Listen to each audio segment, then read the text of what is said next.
मेरा साथ शिवाजी महाराज का जयकारा लगाइए। जय जय जय जय जय शिवाजी, जय जय जय जय जय भवानी। मंच पर उपस्थित महाराष्ट्र के उप मुख्यमंत्री और भारतीय जनता पार्टी के पार्लियामेंट्री बोर्ड के मेंबर श्रीमान देवेंद्र फडणवीस जी, भारत सरकार के मंत्री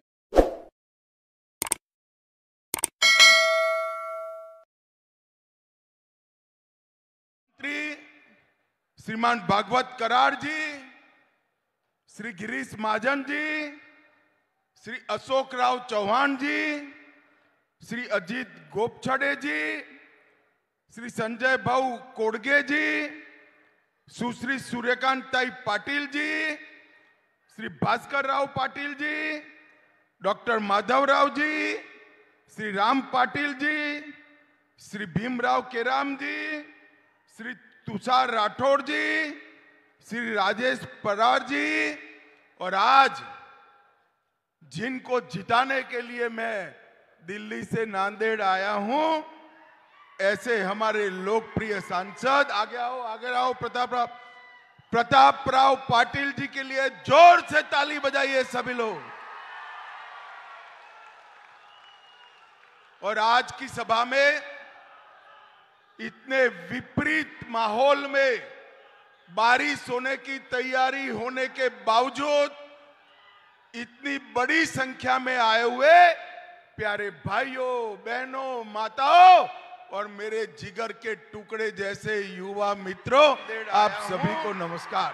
ऐसे हमारे लोकप्रिय सबसे पहले तो प्रताप राव भाई सेट कर बैठ जाओ सभी लोग, प्लीज बैठ जाइए, जोर से ताली बजाइए, बैठ जाइए, यहीं रहकर मैं बोलने वाला हूं, बैठ जाइए। और आज की सभा में बैठ जाओ जरा। इतने विपरीत माहौल में सबसे पहले बारिश होने की अभी गुड़ी पड़वा गया है, इतनी नए साल की मैं आप सभी को बहुत बहुत शुभकामनाएं और बधाई देना चाहता हूं। युवा मित्रों, आज मैं जब यहाँ आया हूं तब राहेर नरसिंह मंदिर, पहले तो कोलंबी मठ, बैठ जाओ सभी, दत्त प्रभु और बैठ जाइए, सरबंस दानी, यहीं रहकर मैं बोलने दसम पिता गुरु गोविंद सिंह जी को प्रणाम कर मेरी बात की शुरुआत करना चाहता हूं। सबसे पहले आज महात्मा ज्योतिराव की अभी गुड़ी पड़वा गया है, जन्मतिथि है, नए साल की महात्मा ज्योतिराव ने बहुत देश में सामाजिक और बधाई देना चाहता हूं। बहुत बड़ी आज मैं जब यहाँ आया हूं तब की है। आज इस अवसर पर दोनों ज्योतिराव और सावित्रीबाई दोनों को प्रणाम कर मेरे बात की शुरुआत करना चाहता हूं। भाई और बहनों, थोड़ा मौसम बिगड़ गया है, कांग्रेस वालों को लगता है कि मौसम बिगड़ा है, मगर मैं उनको बताने आया हूं मौसम नांदेड़ का बिगड़ा है, देश का मौसम बहुत अच्छा है, 400 पार होने वाली है। आज की सभा देखकर शायद ही किसी के मन में ये शंका बच जाएगी कि प्रताप राव चिखलीकर प्रचंड मतों से रिकॉर्ड तोड़कर जीतने वाले हैं। भाई और बहनों, ये जो चुनाव है, ये चुनाव नरेंद्र मोदी जी को प्रधानमंत्री बनाने का चुनाव है। नांदेड़ वालों, आपका एक एक प्रताप राव को दिया हुआ वोट सिर्फ नांदेड़ में प्रताप राव को नहीं जिताएगा, दिल्ली में मोदी जी को तीसरी बार प्रधानमंत्री बनाएगा। मोदी जी ने ये 2 टर्म के अंदर देश को सुरक्षित किया है, देश को समृद्ध किया है। हमारा अर्थव्यवस्था 11वें नंबर पर छोड़कर मनमोहन सिंह गए थे, 11वें नंबर से मोदी जी 5वें नंबर पर लाए हैं। तीसरी बार प्रधानमंत्री बना दो, हम संसार का तीसरे नंबर का अर्थव्यवस्था बन जाएंगे, इसका मोदी का गारंटी है। भाई और बहनों, हमारे सामने जो चुनाव लड़े राहुल जी के नेतृत्व में, ये सारे लोग यहां पर महाराष्ट्र में 3 पार्टियां इकट्ठा हुई है। एक नकली शिवसेना, एक नकली राष्ट्रवादी और एक आधी बची हुई कांग्रेस पार्टी। अब ये हमारे यहां तो गुजरात में कहावत है, 3 तिगड़ा काम बिगड़ा। मैं आपको बताने आया हूं भाई और बहनों, उद्धव जी की शिवसेना आधी रह गई, शरद राव की एनसीपी आधी रह गई। ये तो 2 आधे थे ही, ये दोनों ने मिलकर कांग्रेस को भी आधा कर दिया, आधा करने का काम कर दिया। अब मुझे बताओ, ये 3 आधे मिलकर महाराष्ट्र का भला कर सकते हैं क्या? जरा जोर से बोलिए, कर सकते हैं क्या? एक ऐसी ऑटो रिक्शा है जिसके 3 पहिए हैं, मगर गवर्नर एम्बेसडर का है, गियर बॉक्स फियाट का है और उसका बाकी का इंजन मर्सिडीज का है। ये ऑटो रिक्शा का कहीं पर बाकी का इंजन मर्सिडीज नहीं हो सकता। ये ऑटो रिक्शा का बहुत कहीं स्पष्ट है कि इंजन मर्सिडीज बात आप ये ऑटो रिक्शा का सभी बहुत कहीं स्पष्ट है कि इंजन मर्सिडीज बात बहनों आप ये ऑटो रिक्शा का सभी बहुत कहीं स्पष्ट है कि इंजन मर्सिडीज बात बहनों आप ये ऑटो रिक्शा का सभी बहुत कहीं स्पष्ट है कि इंजन मर्सिडीज बात बहनों आप ये ऑटो रिक्शा का सभी बहुत कहीं स्पष्ट है कि इंजन मर्सिडीज बात बहनों आप ये ऑटो रिक्शा का सभी लोग बोलो हे ये ऑटो रिक्शा का सभी लोग बोलो हे ये ऑटो रिक्शा का सभी लोग बोलो हे ये ऑटो रिक्शा का सभी लोग बोलो हे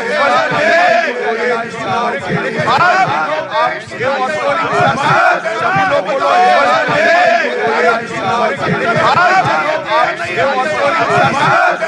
बोलो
वरना जवाब सहन करना पड़ता है।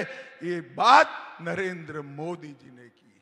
ये हमारे महाराष्ट्र के यहां से थोड़े दूर तक कभी नक्सलवाद फैला हुआ था।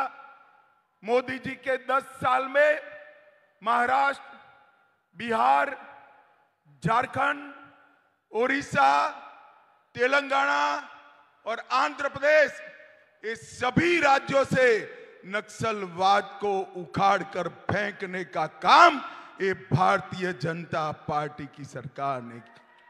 मुझे नांदेड़ वालों बताओ जरा, राम मंदिर बनना चाहिए था या नहीं बनना चाहिए था? जोर से बोलो जरा, बनना चाहिए था या नहीं बनना चाहिए था? 70 साल से चाहिए था कांग्रेस पार्टी राम मंदिर को अटका कर बैठी थी। नरेंद्र मोदी जी ने 1924 के बीच में 5 ही साल में जजमेंट भी आया, भूमि पूजन भी हुआ और 22 जनवरी को रामलला का प्राण प्रतिष्ठा भी करने का काम समाप्त हो गया। और 500 साल के बाद पहली बार रामलला 17 तारीख को रामनवमी के दिन अपना बर्थडे भव्य मंदिर में बनाएंगे, टेंट में नहीं बनाएंगे। और कांग्रेस पार्टी, आपने तो मनाया नहीं, ये तो मैं समझ सकता हूं, आपको अपनी वोट बैंक का डर है, परंतु जब आपको निमंत्रण मिला रामलला के प्राण प्रतिष्ठा का, आप वहां पर भी नहीं गए और जो लोग जाना चाहते थे उनको कांग्रेस पार्टी से निकालने का काम एक कांग्रेस पार्टी ने किया है। भाइयों और बहनों, ये लोग देश का सम्मान नहीं सोच सकते। मोदी जी ने काशी विश्वनाथ कॉरिडोर बनाया, करतारपुर कॉरिडोर बनाया, सोमनाथ का मंदिर सोने का बन रहा है, वहां काली माता का मंदिर भी पुनर्स्थापित किया। 450 साल के बाद हमारे सभी मान बिंदुओं की सुरक्षा करने का काम नरेंद्र मोदी जी ने किया है।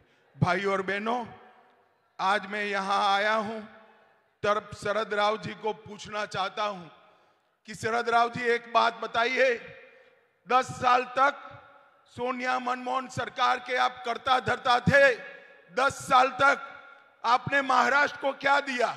नांदेड़ वालों, हिसाब मांगना चाहिए या नहीं मांगना चाहिए? जरा जोर से बोलो, मांगना चाहिए नहीं मांगना चाहिए? उनको देना चाहिए या नहीं देना चाहिए? वो नहीं देंगे, मगर मैं आज देकर जाता हूं। 10 साल में उन्होंने महाराष्ट्र को 1,91,000 करोड़ रुपया दिया था और 1,91,000 करोड़ के सामने नरेंद्र मोदी जी के 10 साल में 7,15,000 करोड़ रुपया महाराष्ट्र को देने का काम नरेंद्र मोदी जी ने किया है। इसके अलावे इंफ्रास्ट्रक्चर के विकास के लिए 3,90,000 करोड़ अलग से दिया, 75,000 करोड़ रुपया नेशनल हाईवे के लिए, 2,10,000 करोड़ रुपया रेलवे के लिए, 4,000 करोड़ रुपया एयरपोर्ट के लिए और 1,00,000 करोड़ रुपया स्पेशल इंफ्रास्ट्रक्चर प्रोजेक्ट के लिए देने का काम नरेंद्र मोदी जी ने किया। मित्रों, उद्धव ठाकरे, शरद पवार और कांग्रेस पार्टी की मंडली महाराष्ट्र का विकास नहीं कर सकती। महाराष्ट्र का विकास नरेंद्र मोदी जी, एकनाथ शिंदे जी और देवेंद्र फडणवीस ही कर सकते हैं और कोई नहीं कर सकता। भाइयों और बहनों, नरेंद्र मोदी जी ने इस 10 साल के अंदर ढेर सारे गरीब कल्याण के काम किए हैं। गरीबों के लिए सिर्फ और सिर्फ महाराष्ट्र में 1,16,00,000 किसानों को किसान सम्मान निधि देने का काम किया। 1,20,00,000 घरों में नल से जल पहुंचाया। 1 करोड़ लाभार्थियों को 5 लाख तक का पूरा खर्चा आज आयुष्मान भारत योजना से मोदी जी उठा रहे हैं। 70 लाख से ज्यादा शौचालय बनाए। 7 करोड़ गरीबों को कोरोना आया तब से प्रति माह प्रति व्यक्ति 5 किलो अनाज फ्री ऑफ कॉस्ट देने का काम नरेंद्र मोदी जी कर रहे हैं। 51 लाख गरीब बहनों को उज्ज्वला का कनेक्शन दिया। 20 लाख घर दिए। नागपुर में एम्स दिया, आईआईटी नागपुर में दिया, आईआईआईटी पुणे में दिया और नागपुर में IIM भी देने का काम नरेंद्र मोदी जी ने किया है। भाई और बहनों, शरद पवार जी इतने साल यहां से इतने दिग्गज नेता रहे, मगर महाराष्ट्र का विकास नहीं कर पाए। महाराष्ट्र का किसान हो, गरीब हो, युवा हो, महिला हो, ये सभी का सर्वांगीण विकास करने का काम अगर कोई कर सकता है तो केवल और केवल नरेंद्र मोदी जी कर सकते हैं और कोई नहीं कर सकता। भाई और बहनों, नांदेड़ की मैं बात करता हूं। 300 किलोमीटर लंबा राजमार्ग नांदेड़ जिला में बना। नांदेड़ हवाई अड्डे को फिर से चालू किया। मुंबई नागपुर बाला साहब ठाकरे महाराष्ट्र समृद्धि एक्सप्रेस के साथ जालना नांदेड़ एक्सप्रेसवे बनाकर जोड़ने की मंजूरी दी। 86,000 करोड़ की लागत से नागपुर गोवा शक्तिपीठ एक्सप्रेस बनाया। 12,000 करोड़ की लागत से कृष्णा मराठवाड़ा सिंचाई योजना को अप्रूव किया और 2300 करोड़ की लागत से बाढ़ प्रबंधन का काम भी नरेंद्र मोदी सरकार ने किया। और जोर से ताली लगाना, औरंगाबाद का नाम संभाजी नगर करने का काम भी भारतीय जनता पार्टी ने किया। उस्मानाबाद का नाम धाराशिव करने का काम भारतीय जनता पार्टी ने किया। और स्थिति देखिए, बाला साहब मांग करते थे कि इसका नाम संभाजी नगर हो, शरद पवार जी विरोध करते थे। आज भाजपा सरकार ने, शिवसेना सरकार ने संभाजी नगर नाम किया, मगर उद्धव ठाकरे के मुंह पर हंसी नहीं दिखाई पड़ती है। भाई, हंसी नहीं दिखाई पड़ती। भाई और बहनों, अंत में यही कहने आया हूं मैं, ये चुनाव जो है 2047 में देश को पूर्ण विकसित देश बनाने का चुनाव है। मोदी जी को तीसरी बार प्रधानमंत्री बनाने का मत है। मजबूत भारत की नींव डालने का काम, एक ऐसा भारत जिसके सामने कोई नजर उठाकर देख न पाए, एक ऐसा भारत जो भारत सर्व दिशा में, सर्व क्षेत्र में, समग्र विश्व में एक नंबर हो, इस ऐसा भारत बनाने का ये चुनाव है। और हमने प्रतापराव चिखलीकर को आपके सामने प्रत्याशी बनाकर उठाया है। मैं निवेदन करने आया हूं नांदेड़ की जनता को, हमारे भाई प्रतापराव जी को बड़े बहुमत से, प्रचंड बहुमत से जिताएं। मुझे बताओ जोर से, सभी लोग अंत तक बताएं, प्रतापराव जी को जिताएंगे क्या? जोर से बोलो, जिताएंगे। कमल के निशान पर बटन दबाएंगे। मोदी जी को तीसरी बार प्रधानमंत्री बनाएंगे। 400 पार कराएंगे। मजबूत और सशक्त भारत बनाएंगे। तो मेरे साथ दोनों हाथ उठाकर बोलिए, दोनों हाथ उठाइए, मुट्ठी भींचिए और प्रचंड आवाज से बोलिए, भारत माता की, भारत माता की जय श्री राम, जय जय श्री राम। श्रावण पाटील भिलवंडे यांना विनंती करतो त्यांनी सभेचा आभार प्रदर्शन करावं।